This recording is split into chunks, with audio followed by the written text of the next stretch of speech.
Welcome to part 5 of JFK and the Civil Rights Movement. Now we're going to talk about the status of civil rights.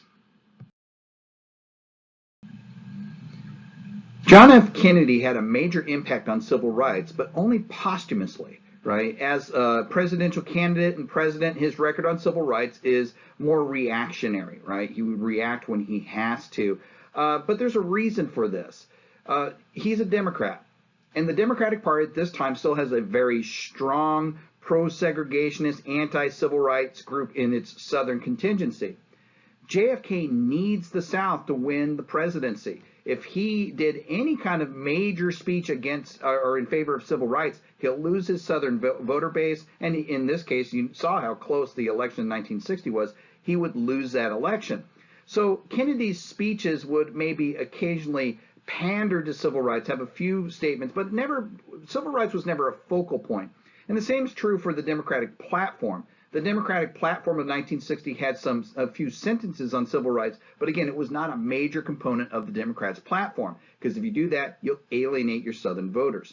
The closest that Kennedy came was during the later stages of the election cycle. Martin Luther King Jr. had been thrown in jail for being involved in a sit-in in Atlanta. Everybody involved in the sit-in had been released except for Martin Luther King Jr. Kennedy will send a note of condolences to Coretta King, Martin Luther King Jr.'s wife, and he'll send his brother and soon-to-be Attorney General Robert Kennedy to go down there and negotiate his release. And Robert Kennedy is already pretty much a supporter of civil rights, so he very readily goes and does that.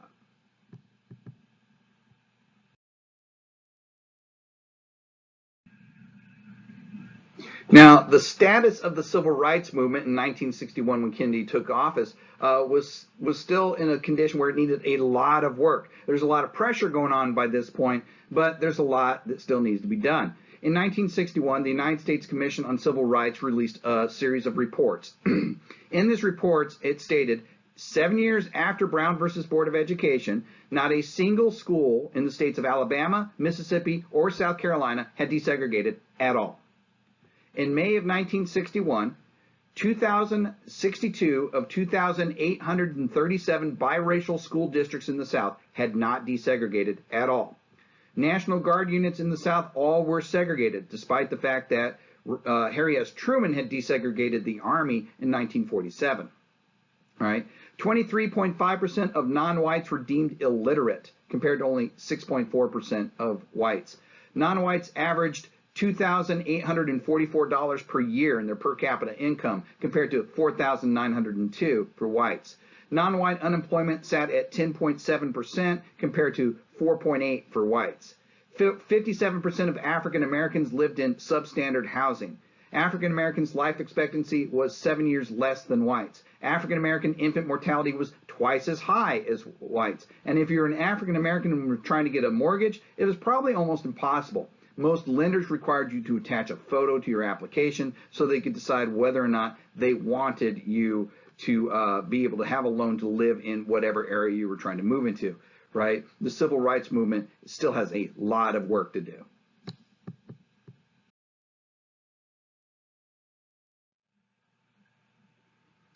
This brings about an important point that I always try and make sure my students understand, is that the civil rights movement is a bottom-up movement.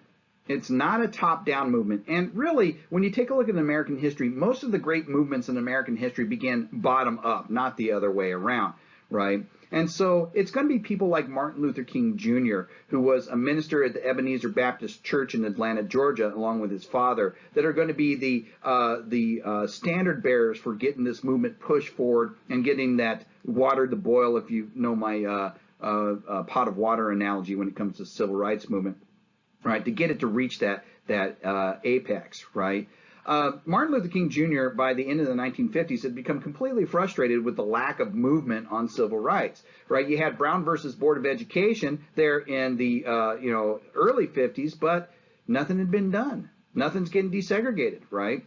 And so he is going to call together a group of 50 other ministers to discuss what they're going to do. What they're going to decide to do is they're going to pull a page from A. Philip Randolph's book back from World War II, when he had organized his first march on Washington. The one thing that he'd realized, and that these guys are going to adopt, is that The civil rights movement, in order to affect change, is going to have three principal characteristics. One, it's going to have to be a mass movement, right? It's got to be a large movement. Two, it's going to have to be nonviolent. And that's kind of a loaded phrase. Violence is expected, but it needs to be perpetrated by them, not you, right?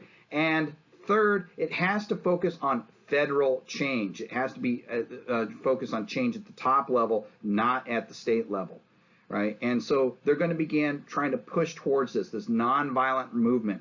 Like, for example, James Lawson, one of the ministers there, is going to begin organizing some of the first ever sit-ins in Nashville, Tennessee.